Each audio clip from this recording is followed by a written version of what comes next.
Good day. So for the continuation, again, we have now the two kinds of the formalization. The first one is the coercive, or a rigid set of procedure that punishes and attempts to force compliance. Next is enabling, a flexible set of best practices that enables one to deal more effectively with an inevitable problems. So when we say coercive, para mas madali is bali, wala siya naka-procedures and rules na designed to restrict employee from freedom. Like bali, para mas madali siya agsabot is kada ganing dapat sundo ninyo kung unsa jud task lagi hatag. Wala mo freedom na dapat inani na way na buhaton kundi kana jud unsay ipa-comply na buhaton sa inyo mo oy buhaton ninyo and punish those who don't follow them. So mapanisyan tong mga employer o worker na dili mo follow sa procedure and rules na gihatag sa usa ka workplace. Actually, na siya impact. So, nakoy copy diri. So, can negatively affect collaboration, motivation, communication, and trust, especially in bureaucratic organization. Yes, negatively affect kay kani magid siya is sa tagani somehow na mura ko kana gani mura mo gili kay sa collaboration kay when in terms of collaboration is sharing mo ideas, thoughts about sa inyong mga ginabuhat and then namon murag way para mapadali inyong gibuhat. Pero kaning si coercive is kana siya ang naga-reject sa inyong or naga-reject, I mean naga-restrict sa inyong freedom as a employee sa usa ka workplace. Kaya if ever di mo follow sa task or procedure na ginahatag sa inyo, it can be cause a punish to you. Ano siya ang coercive. Next, we have the enabling, a flexible set of best practices that enables one to deal more effectively with inevitable problems. So, si enabling naman is kabaliktaran siya ni coercive. Kaya kung si coercive is wala kay freedom, si enabling naman is it can give you a freedom kung unsa mas best na ihatag nimo or mas best na way nimo para mahuban ang task naman. And it helps employees deal more effectively with problems and improves their work. So si enabling ang naka-give og growth or improve sa imong work or task na ginahatag sa imo. So enabling yun. Pero pag si coercive is wala siya nag-give sa imo og growth or improvement sa imong task kay lagi naga-follow ra ka sa rules na ginahatag or task sa inyo. So, kana siya ang sa enabling and coercive. So, natin mga enabling and hindering structures. So, first one, we have the enabling and structure. So, enabling organization, enabling hierarchy, and enabling rules. So, bali si again ha, enabling is more on the flexible set of best practices. Nag-give siya of freedom sa mga employees. So, we have now the used to way communication. So, used to way of communication is somehow you're going to be open-minded and problem-solving approach. So, kana siya ang nagakuan sa inyo kay kung two-way communication, it can be siya improvement sa imo sa employee. Next, view problems as opportunity.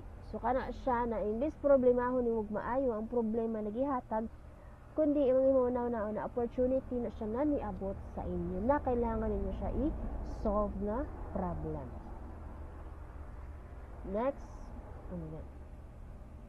Next, we have the seek mutual solution. So, from the word mutual, pwede ka makikollab with your other employee, like support differences. Like, naga-share mo or naga-support mo kung sa need i-improve, sa need other na buhaton para mas madali ang work. And, like na siya, like, dili man na ingon na ang imong solution, pwede imong solution, pero it can be na naapos solution ang imong kauban na para sa imo mas mapadali po sa imo og buhat. Support differences, again, maura na siya support differences. Kaya lahi man gito ninyo og mga way, so ginasuportahan gyud nato atong mga co-worker. Nga siya ka, it can be na sa iya dali ra to, ni sa imo adi pud applicable sa imo. Mao gingon lahi-lahi man gid man ang mga support sa nagita sa atong mga kaubanan. Practice openness, kana siya practice openness, like in kana ganing kanang feeling gani na dapat open ka sa tanan, dili yun na i-close minded nimo nagstorya siya na pamilawon, dili, dapat open tayo sa lahat. Kaya gara magid siya is mo na siya isa na way na kana ganing sa imong kaubanan na magkasilabot mo wa mo ingon na libak dito kay di ka mamino sa iya, di pa siya mamino sa imo, inana siya ang practice openness. Next, embrace the unexpected. Yes, in the workplace, naging siya mga unexpected happenings. So, dapat ready mo and then kailangan nyo dawatan if ever unsa man mga happenings na mahitabo. Correct mistakes. Kanipod, correct mistakes instead of punishing them. Na imbis kasaban ninyo na diri. Kundi inyong buhatan is inyo nang siyang tagaan og sakto kung unsay masakto sa yahang mali. Ayaw siya pa kasabi kundi imo siyang kon kay diha man gid nawi is makita nato na ay growth ang usa ka employee kay naay possibility the next task na ihatag gyapon to nimo saya is na chances na malikayan to niya ng mga mistake. So mao na siya ang sa enabling structures. Next we have the hindering organization, hindering hierarchy, coercive rules and procedure. From the word hindering, nahilikay. So impose top-down communication. So balikan ni siya is na imbes na more on communication is imbes na kuan is wala nun mo kayoy communication. Kana gani na kailangan mo mag-communicate with other employee pero katungod kay wala sa imo na siya na vocabulary. Pero kana ganing feeling na nakay own bro dili ka makig-communicate, hilig makig-communicate. Then next, view the problem as constraint. Kana siya na imbes himuon nimo siya opportunity ka baliktaron noon siya. Kana ganing feeling na babag na noon, kana ganing makadugang na noon siya sa inyo. Na gani na imbes na buhaton niyo sa problem sa gang solusyon kundi para sa imo ano so unto naman lang yung problema na pod ana siya. Force consensus. Ana siya and then suspicious of differences. Si force consensus is kana ganing kung kabaliktaran siya sa seek mutual solution. Like para sa imo na dapat, sa inyo ra dapat ana siya. Suspicious of differences. Kana ganing somehow para na po sa pagsabot kana ganing wala kay salig ina kana iyahang ginabuhat na possibility na hala basin mali na iyang gibuhat kana ganing imong nahon na nag-unan na siya. Be cautious and close. Kana siya fear the unexpected. Nakakahadlokan kung sa may unexpected na mahitabo. Kaya imbes na imong i-motivate or embrace na unexpected para sa mahadlok noon ka nga na man. Ano man yung sound mo na gani na feeling and then punish mistakes. Kabaliktaran ni siya sa enabling. Kay correct mistakes imbes imong isakto, diri anon sa imong kasab-an. Na kana ganing imbes na mali ano inana naman na dapat wala na yung buhat na otro ana gani na imbes imong buhaton nun imbes imong buhaton na ba imbes imong i-correct iyang mistake imo na siya kasab-an.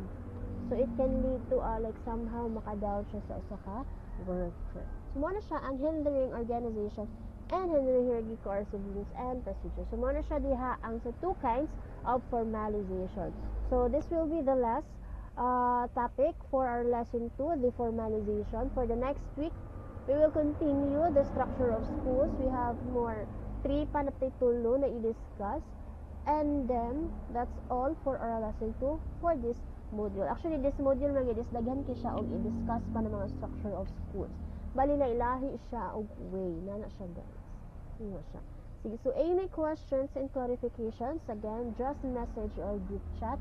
And for the reporter, please be ready for a question and answer and then upload your video and PowerPoint and the G drive that I sent to you and the messenger. So again, that's all for today. Thank you everyone and God bless us all.